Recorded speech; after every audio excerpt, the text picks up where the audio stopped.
Morbid Facts, Part 598. Standout college basketball star Len Bias was drafted second overall in the 1986 NBA Draft, hailed as a future legend and often likened to Michael Jordan for his explosive athleticism.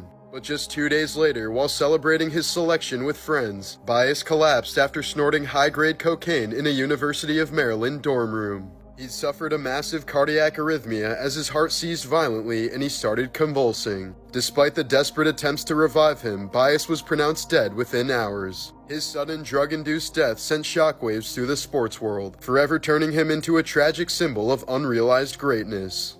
In 2010, 35-year-old Steve Carter made a startling discovery when he found an age-progressed image of himself on a missing children's website. Though he knew he was adopted, this led to the shocking discovery that he was actually Mark Barnes, a child that was abducted in Hawaii in 1977. When he was just a baby, his biological mother had kidnapped him during a custody dispute, changed both their identities, and raised him under a fake name. DNA tests confirmed his true identity, and after 34 years, he was reunited with his biological father, who had never stopped searching for him.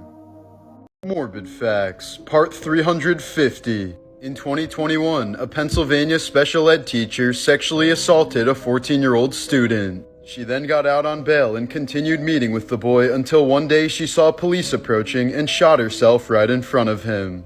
In 2010, 80-year-old Maria de Jesus Arroyo was pronounced dead after suffering a heart attack and brought to an LA morgue.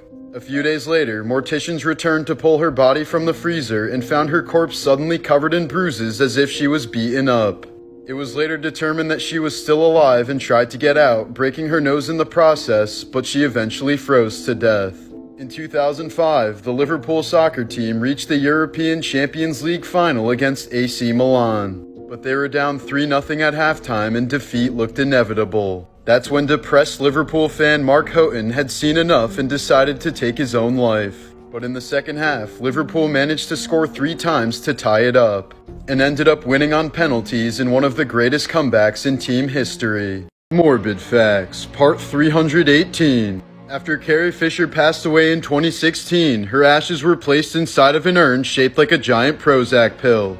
The giant pill was apparently her favorite possession since it was a reference to her battle with bipolar disorder. This famous mummy appeared to be satisfying himself during his final moments in 79 AD. To Catch a Predator was canceled in 2008 after a Texas district attorney took his own life when he was exposed as a child predator by the show. The entire scene was captured by an NBC camera crew that entered his home. In medieval Germany, a divorcing couple could legally settle their disputes with a marital duel. The man was given a weapon but had to fight out of a hole with one hand tied behind his back, while the wife could move freely with the rock-filled sack but had to wear weighted clothing. If the husband lost, he was beheaded, but if the wife lost, she was buried alive.